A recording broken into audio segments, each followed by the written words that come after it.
Ako po si Lander, operator ng Smart 2 Heads dito sa Sauyo. Nakapag-run po kami ng 750 meters last week. Ito naman po ang capping. May 95% condition po. Head clean.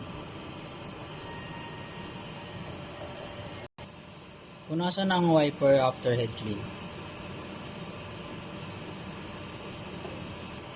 Nozzle check.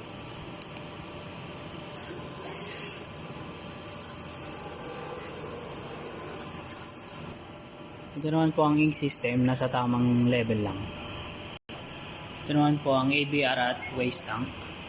Waste tank nalinis po ito kahapon. Ito naman po ang in-use ink. Ito naman po ang stock ng mga unused ink, Bibid, tsaka Poppy Jet. Ito naman po ang stock namin ng Sablé rolls.